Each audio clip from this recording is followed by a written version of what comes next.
ఈరోజు 4వ విడత ప్రజా సంగమ యాత్ర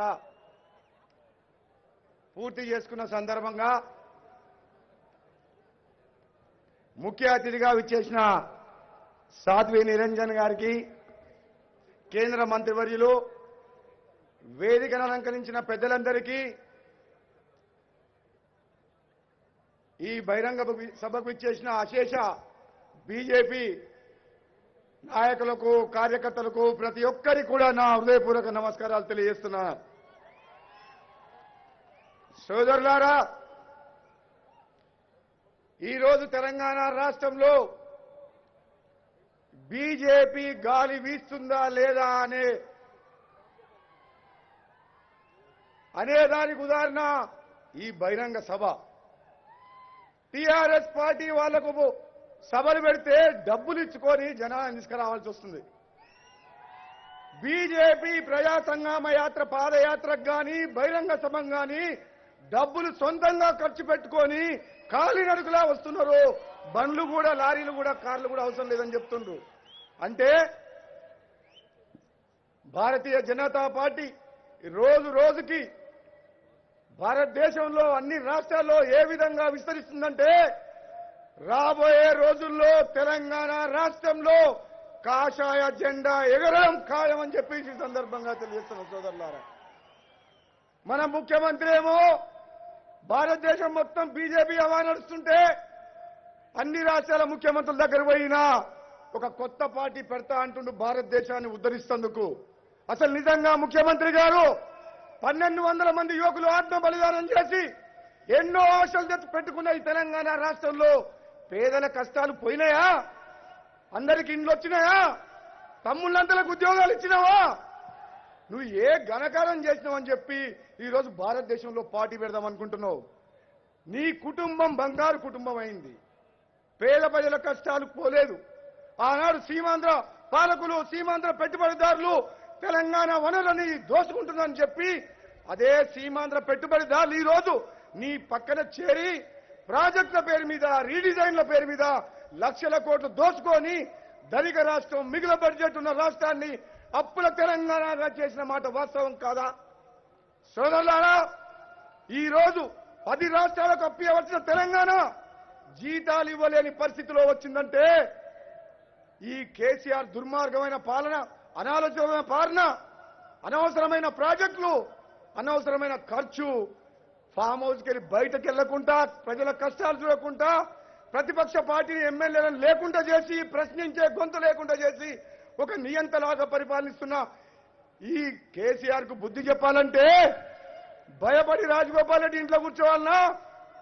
భారతదేశంలో మోడీ, అమిత్ షా గారి నాయకత్వంలో అవినీతి రహిత పాలన అందిస్తున్న బీజేపీలో చేరాలన్నా అంటే చాలా మంది యువకులుండి మీరు బీజేపీలోకి వెళ్ళండి, రాష్ట్రంలో తెలంగాణలో బీజేపీ రాష్ట్రం వస్తుందని చెప్పింది.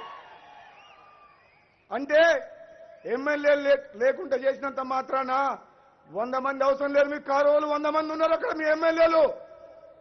మేము రఘునందరావు, ఈటల తర్వాత ఇంకో 6 మునుగోడులో వస్తుంది.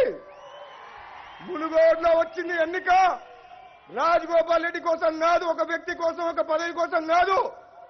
తెలంగాణ ప్రజల యొక్క తలరాత మార్చే ఎన్నిక. మునుగోడు ప్రజలు ఒక చరిత్ర సృష్టించి తెలంగాణ భవిష్యత్తుకు ఒక బంగారు బాట వేస్తారని చెప్పేసి కూడా సందర్భంగా చెప్తున్నా. ఫామ్ హౌస్ నుంచి బయటికి రానన్న కేసీఆర్ మునుగోడులో రాజీనామా చేసిన తర్వాత అమిత్ షా గారు వస్తున్నంటే గడగడ ఆడిపోయి మునుగోడుకు వచ్చి మీటింగ్ పెట్టిండు.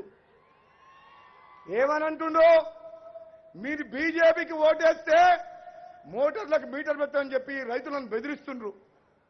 కానీ దుబ్బాకలో రఘునందరావు గారిని, హుజురాబాద్ లో రాజేందర్ గారిని గెలిపిస్తే మీటర్లు పెట్టలేదు. రైతులకు వ్యతిరేకం కాదు భారతీయ జనతా పార్టీ. నీలాగా ప్రాజెక్టుల పేరు మీద లక్షల కోట్లు దోచుకునే పార్టీ కాదు. మచ్చలేని నాయకుడు ప్రధానమంత్రి నరేంద్ర మోడీ గారు. సర్దార్, అభినవ సర్దార్. గర్వంగా, ధైర్యంగా నువ్వు చేయలేని పనిని తెలంగాణ విముక్త దినోత్సవం చేసిన మన నాయకుడు అమిత్ షా గారు. అంటే తెలంగాణ రాష్ట్రంలో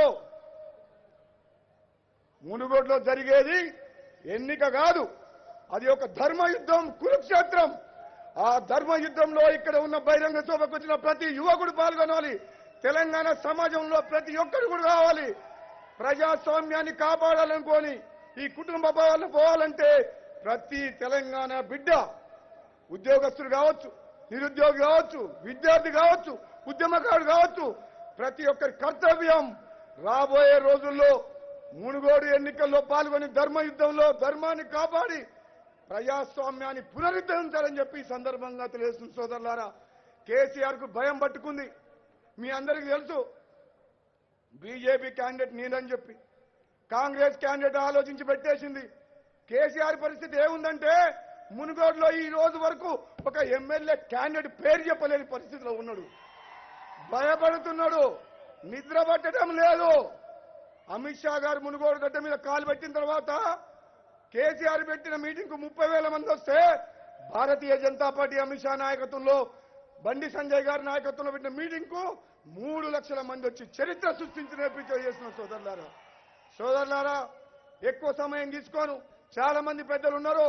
మునుగోడులో రాత్రింబగలు కష్టపడుతున్నా ఆ కష్టం రాష్ట్ర భవిష్యత్తు కోసం, ఒక 4 కోట్ల ప్రజలకు ఒక కుటుంబం నుంచి విముక్తి కలగాలంటే మునుగోడులో చరిత్ర సృష్టించాలి, భారతీయ జనతా పార్టీ జెండా ఎగరేయాలని చెప్పి ఈ సందర్భంగా మీ అందరూ కూడా మన నాయకుడు ఈరోజు బండి సంజయ్ గారు ప్రెసిడెంట్ అయిన తర్వాత ఎక్కడ పోయినా ఏ యువకుని అడిగినా పాదయాత్రకు తండోపతండాలుగా వస్తున్నారు. కేటీఆర్ మీటింగ్లకు రమ్మంటే స్పీచ్ ఇస్తుంటే ఖాళీ కుర్చీలు లేచిపోతున్నాయి. ఇక్కడ ఖాళీ కుర్చీలు ఉన్నాయా? అసలు భారతీయ జనతా పార్టీ మీటింగ్ పెడితే రోడ్లు సరిపోతాయా? కుర్చీలు సరిపోతాయా? మునుగోడులో సభ పెడితే ఎటు 10 కిలోమీటర్ల ట్రాఫిక్ జామ్ అయింది, పోలీసులు చేతులు ఎత్తేసారు.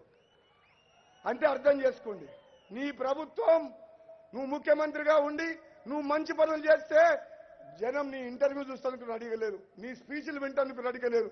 బండి సంజయ్ అన్న మాట్లాడుతుంటే ఒక్కొక్కని యువకుని రక్తం మరిగిపోతుంది. ఈరోజు కేసీఆర్ కుటుంబాన్ని గద్దెదించడమే లక్ష్యంగా భారతీయ జనతా పార్టీ అవినీతి రహిత ప్రభుత్వాన్ని రాబోయే రోజుల్లో ఏర్పాటు చేస్తుందని తెలియజేస్తూ జై తెలంగాణ, భారత్ మాతాకి, భారత్ మాతాకి. హాయ్ ఫ్రెండ్స్, మా టుడే టుమారో యూట్యూబ్ ఛానల్ చూస్తున్నందుకు చాలా థ్యాంక్స్. మరిన్ని లేటెస్ట్ వీడియోస్ కోసం వెంటనే సబ్స్క్రైబ్ చేయండి. అలాగే ఈ బెల్ ని కూడా రింగ్ చేసేయండి. మా నోటిఫికేషన్స్ అన్ని మీ మొబైల్లో వస్తాయి. అలాగే మా వీడియోస్ మీకు నచ్చితే లైక్ చేయండి, షేర్ చేయండి, నచ్చకపోతే కామెంట్ చేయండి.